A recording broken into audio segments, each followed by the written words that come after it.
Yung pinik-upan mo, tindahan or pribadong individual? Bahay po. Bahay. Pagdating mo doon, ang nakausap mo, lalaki, babae. Lalaki po. Anong sabi sa'yo? Yun daw pong, ito na daw po ang pick upin ko na order no, nag-book. Okay. Siyempre, in good faith ka, hindi mo naman kilala ang umorder, in-accept mo. Opo. Kinuha mong item. Opo. Tapos, base doon sa booking, saan mo i-deliver? Lucena City po. Nasa Lucena City tayo, attorney, ano? Okay. Nandito tayo sa police station ng Maritime. Nung mag-deliver ka, malayo dito, malapit. Malayo po. Saan lugar? Paglabas po dito sa kanto, yung pong parang diversion road, yung meron pong building doon na parang lechonan, ICAS lechon. Doon po mismo sa ICAS lechon sa labas po. Dahil ikaw ay rider, nakakaintindi ka, humigit kumulang ilang kilometer? 500 meters po. Okay. 500 meters. No?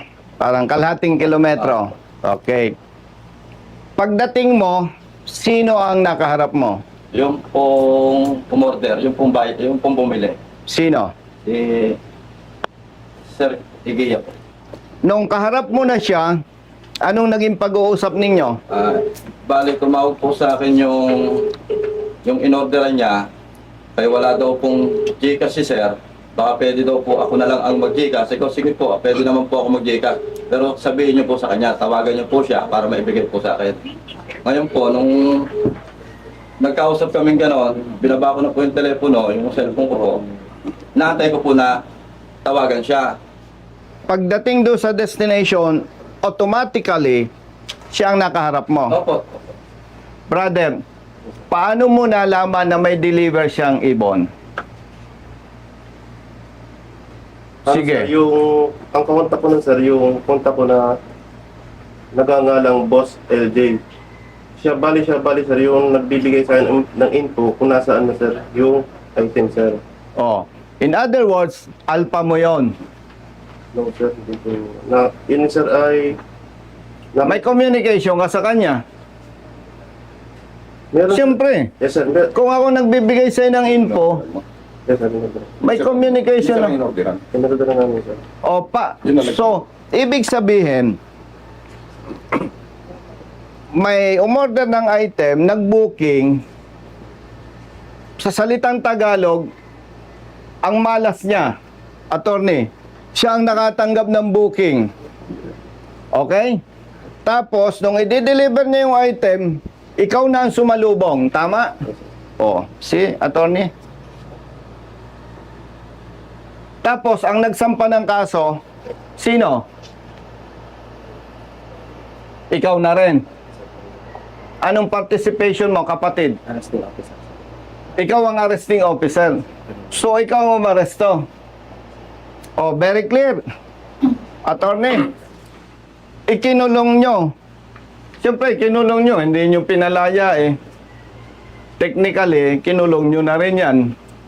Sinampahan nyo ng kaso na dapat naman tinanong ninyo, ikaw ba ay may kukuning abogado? Wala po. O sige, proceed tayo sa PAW. Ma'am, arestado itong tao na to. Kailangan po niya ng abogado. Mag-provide kayo. Dapat ganun ang ginawa. Tama po ba? Dapat ganun ang ginawa nyo. Hindi ko kayo hinahamak, mga kapatid na pulis. Pero nakikita ko, hindi kayo galing sa mayamang pamilya. Ibig sabihin, dalawa ang maaring dahilan bakit kayo nagpulis. Pangarap mong maging pulis para maging public servants. Ikalawa, para may maayos kang hanap buhay.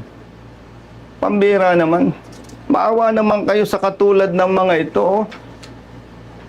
Kaya ng konsensya ninyo? Ha? Chief, tinanong mo ba sila kung anong nangyari? Yes, sir. O anong kwento sa'yo? Yes, sir. Nagkaroon ng transaction. Ito yung dumating. Oh, Ang depensa nga. o sige, diretsohan tayo dahil official ka naman. Yes, sir. Do you think Hindi siya biktima. Parang ako lang may sige, baka hindi mo naintindihan ang sistema ng Lalamove.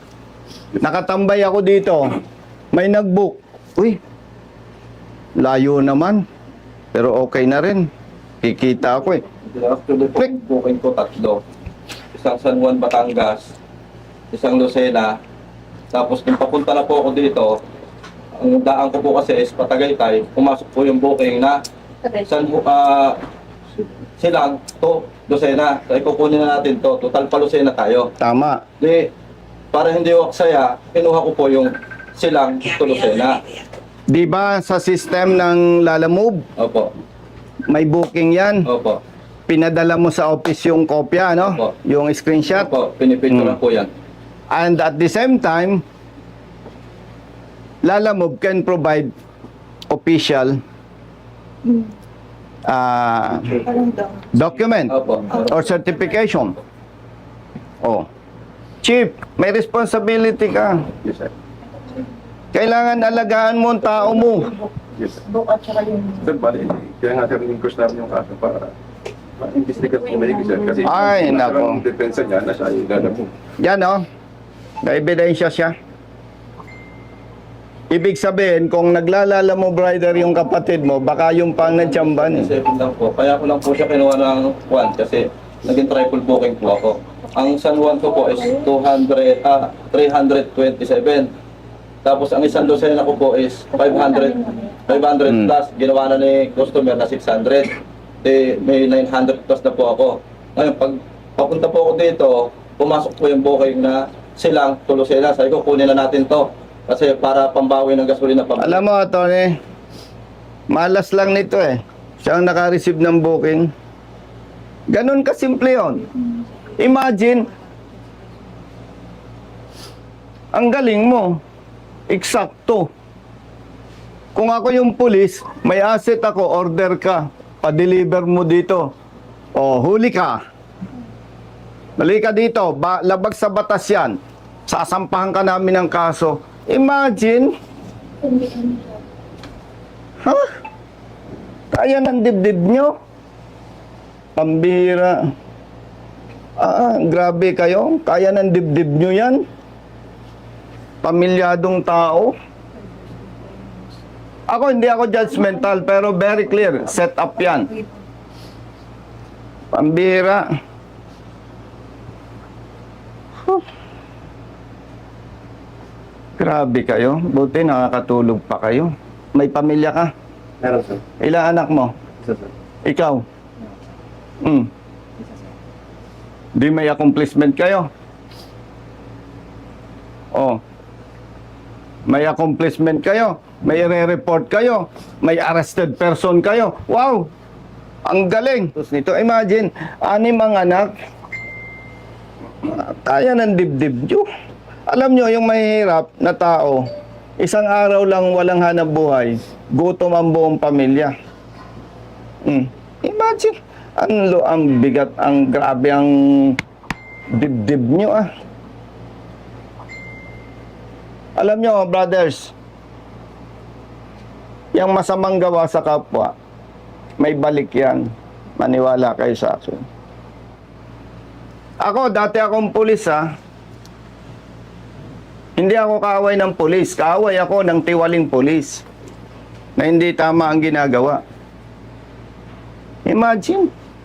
O ano sabi sa inyo sa prosecutor's office? Napipili po ako.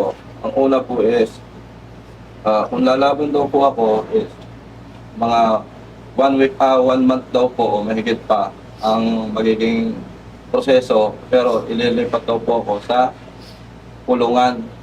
Ngayon, yung pangalawa daw pong option is, aminin ko na lang para 1 week po ma-process na, dito na lang daw po ako mag-i-stay sa kanila. So inamin mo?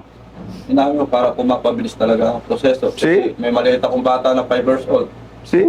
Bali sir, wala pa po tayong kopya ng inquest resolution. Nasaan yung inquest resolution? Napadalhan na po kayo. Wala pa. Kasi nagtanong kami Thursday daw po, tapos na last week.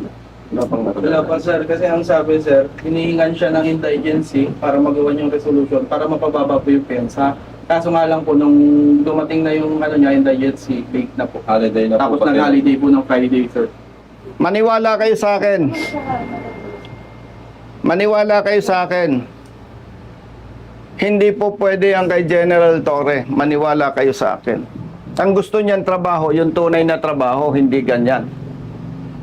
Kapareho din yan sa drugs eh. Yung ginagawa ng iba eh. Iba lang ang item. Sa ngalan ng public service, hindi natin ito pwedeng patagalin.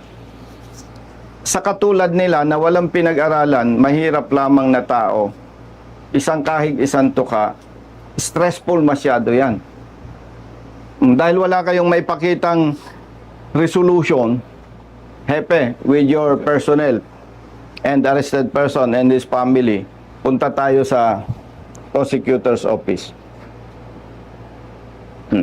Walang violation doon.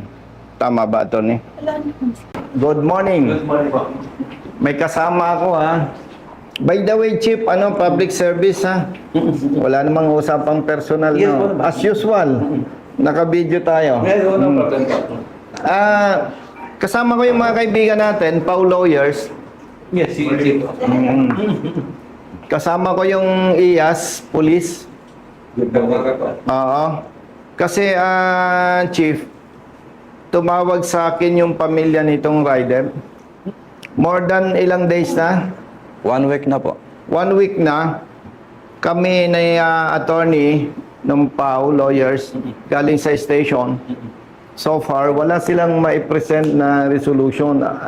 Nandun lang sila sa police station. That's why, nandito kami to check anong status nung sinasabing isinampang kaso. Sino ang piskal mo? Hindi ko po kalala kung sino ay. Kapatid, mawalang galang sa'yo, Tiger. Yes, Tiger. Di ba ang SOP, tatanungin kung may abogado siya o wala? Yes po, tinanong ko po siya. Ito po kasi Tiger, unang-una, pag mag-i-request kami, tinitingnan namin ang kaso kung mayroon kaming 3 kategorya. Unang-una, ito ba ay summary investigation? Ito ba ay expedited preliminary investigation? O ito ba ay regular na preliminary investigation? No? So meron tayong 3 categories. Itong sa kanya po, ay pumapatak ito ng summary investigation. Nung tinignan ko ang kanyang kaso, violation ng Section 27 ng RA 9147, ang parusa sa kanya dito ay pagkakakulong ng 10 araw hanggang 1 buwan. So mabilisan ito. Hindi ito yung na talagang tatagal ng gusto. Chief, dahil yan ay nandyan na, naisampa na ang kaso. Naisampa na itong kaso noong June 5. Ngayon, kung may resolution na, ito yung na-file, pwede na po kayong magpiyansa. Sinabi ko po sa kanya yan, Sir, meron po pa kayong certificate of indigency para mapababa yung piyansa. Kasi kapag may certificate of indigency, pinaliwanag ko po sa inyo. Natatandaan ko po yun. Ang magiging pensa yung pinakamalaki ay 10,000. Opo. Or kung mas maliit doon, halimbawa kung ang nakalagay na pensa, katulad dito ay 12,000. Opo. At magsasubmit ka ng certificate of indigency, magiging 6,000 na lang po ito. Opo. Pinaliwanag ko sa kanya, Sir, nasabi mo sa akin na kayo ay delivery rider lang. Kung ito ay may file na sa korte, gagawin niyo na po yung depensa. Di ba nasabi ko Opo, tama sa po. korte? Opo, tama po. Ngayon po, kung wala kayong abogado, may libre po tayong abogado sa PAO. Siya po ang magiging abogado nyo. Ito, may binubuhay kasi na 6 na bata, 6 na anak. Kaya ang concern ko, yung legal na pinakamabilis. Yes, simula nung June 5 pa lang, pwede na po kayo magpiansa kasi nandun na iyon. Attorney, ako may lakad pa sa kongreso. Bibigyan ko ng pampiyansa. Sinong pwedeng mag-assist? Okay, kasi may hinahabol akong oras. Alam ko, hindi kayo pwedeng tumanggap ng pera. Magbibigay ako ng cash, aalalayan nyo na lang. Wala naman labag sa batas doon, no? Kasi gusto kong linawin sa inyo kung bakit nire-request ko sa katulad nilang hindi nakapag-aral, yung pinag-uusapan natin, hindi nila maintindihan. Kasama po namin, nandito lang po sa Oo, ganun na lang. I-assume natin na ma-approve yung reduction ng bail. So, 6,000. Ilang araw ka nang wala nga na buhay? 6 days po ngayon. Bibigyan na lang kita ng 6,000 plus 6,000 pampiyansa. Di 12,000. Dagdagan ko ng 3,000, di 15,000. Brother Matt, bigyan mo ng 15,000 yan. Ay kung, yun nga pala po tungkol sa motor ko na kuha, ano po pwedeng ikuha doon para ma-release din po? Attorney, yung motor niya, hindi pa marirelease yun. May motion to release po, kailangan ng request po yun, na motion to release motor vehicle, may mga proseso din po nun. Oo nga, may proseso yun, pero gaano katagal yun? Sila, i-assist din po ng abogado na handling lawyer niya. Kayo na mag-assist. Kasi nasa court pa rin po. Yes, ma'am. Nasa office po. Kailangan po po namin ng certificate na na-impound sa kanila. Tapos po ay mga ORCR, picture po. Saka gagawa pa po ng affidavit po. Sige ba nakapaalam? Sino ba yung tawag? Hindi po. Nakapagpatuloy ba sa record na meron motor?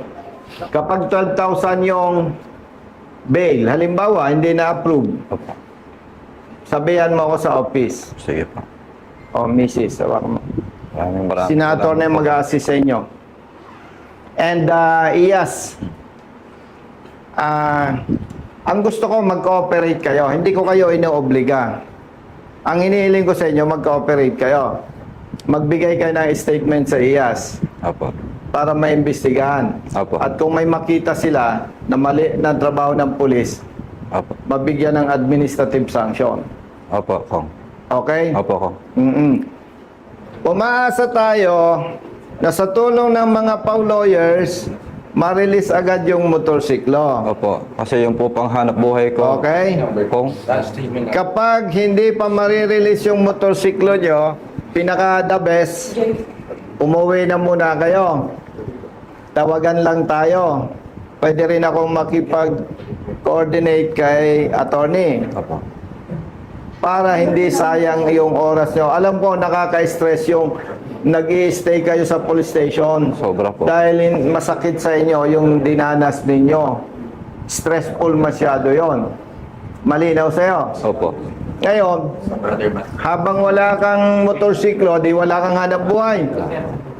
Sagot ko yung wala mong sweldo. Salamat po, Kong. Basta ang gusto ko lang, sa ngalan ng batas, mag-cooperate ka. Sige po. Okay? Opo. Ganon lang kasimple yon. Walang personalan, no? Ang request ko lang sa PAW, pare-pareho naman tayong Pilipino. Hindi naman tayo magkakaaway. Pero pag may nakita kayong mali, ang request ko lang, sampahan nyo ng kaso kung kinakailangan. Tama ba? Lagi po kami ganun. Oo, kasi ang interest lang natin dito, yung mali, may tama. Para kung may mali, wag nang maulit na may nasasakripisyo. At sa parte ng administrative naman, may iyas. Ang interest lang natin dito, kung makita na may pagkakamali ang pulis, mapatawan ng kaukulang parusa para huwag nang maulit pa. So yon, salamat sa mga PAW lawyers and Tiger. Chief, salamat. Thank you. Thank you very much, bro. Nice Oo. meeting you. Salamat, Tiger. Attorney, salamat.